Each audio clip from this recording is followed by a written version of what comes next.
U.S. President Joe Biden pledged an additional $800 million in more weaponry for Ukraine on Thursday as it faces a fresh onslaught by Russia on its eastern flank. This package includes heavy artillery weapons, dozens of howitzers, and 144,000 rounds of ammunition to go with those howitzers. It also includes more tactical drones. Those drones, or so-called ghost drones, were rapidly developed by the U.S. Air Force for Kyiv and have similar capabilities as armed Switchblade drones, the Pentagon said on Thursday. Biden says the U.S. and allies are moving as fast as possible to provide Ukraine with the equipment and weapons it needs as it battles a major offensive from Russia in the east, where the flatter terrain requires a different set of weaponry.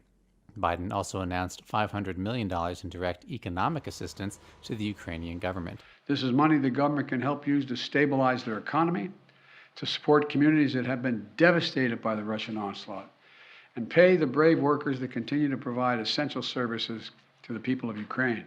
President Biden said the new assistance, which comes on top of an $800 million package announced last week, will expend most of the remaining funds available for this purpose, that he will make a supplemental funding request to Congress next week. The president also announced plans to ban Russian-affiliated ships from docking at U.S. ports. None. Further ratcheting up pressure on Moscow. CNN's ambitious new streaming service, CNN Plus, which launched less than a month ago, is already history. New parent company Warner Brothers Discovery announced Thursday it's pulling the plug after the platform got off to a slow start, reportedly attracting just 10,000 viewers a day.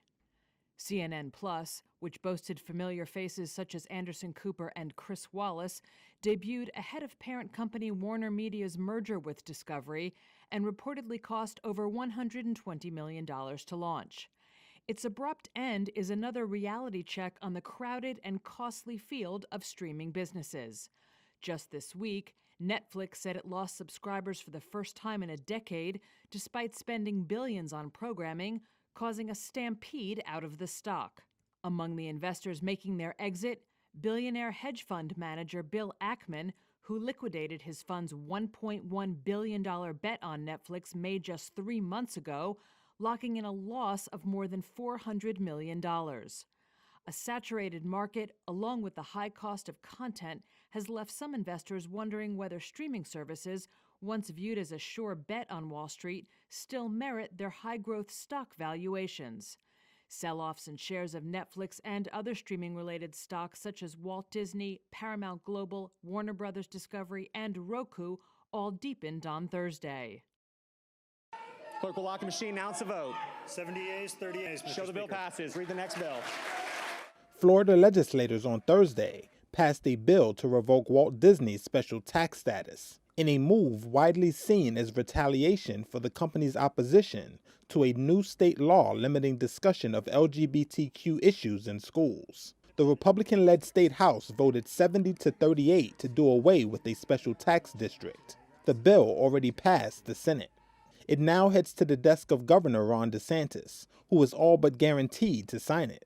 The special tax status allowed Disney to self-govern the roughly 25,000-acre Orlando area where its Disney World theme park complex is located. It made Disney one of the state's largest private employers, and other landowners responsible for providing services such as firefighting, power, water, and roads. In turn, Disney got some tax relief. The change would go into effect in June 2023.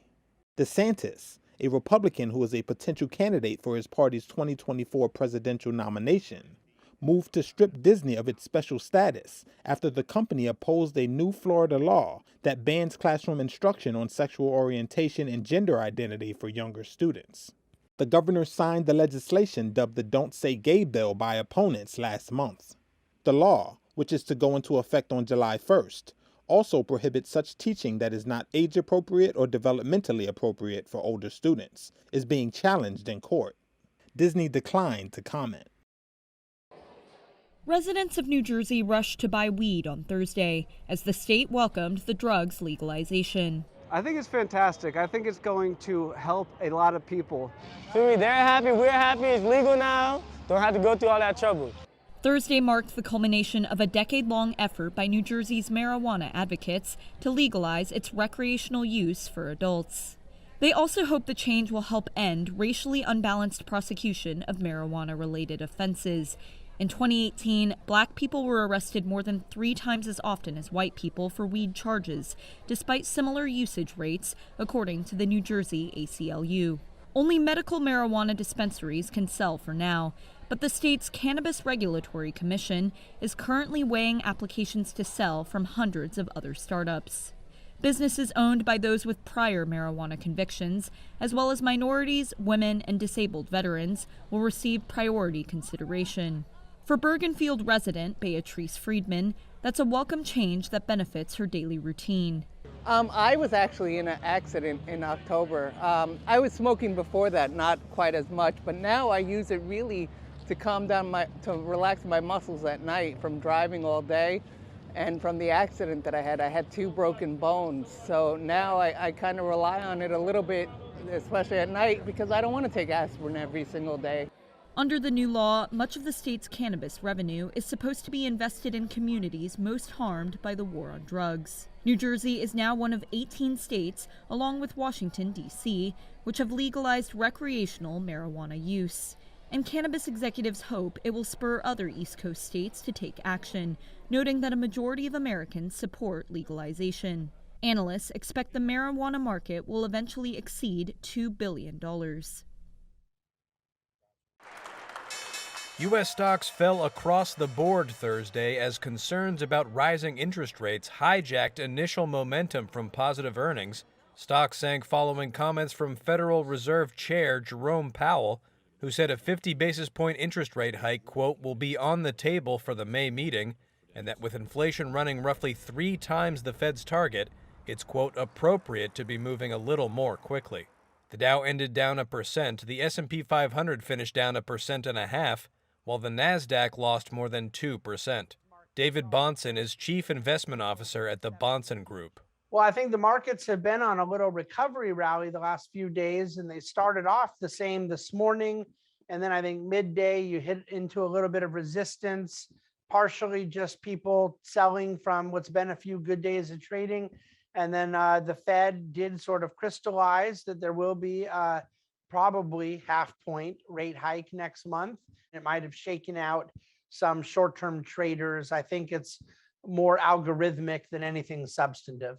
High growth stocks, including Google parent Alphabet and Amazon, suffered substantial losses after yields on 2-year bonds, the most sensitive to interest changes, hit their highest level in 3 years.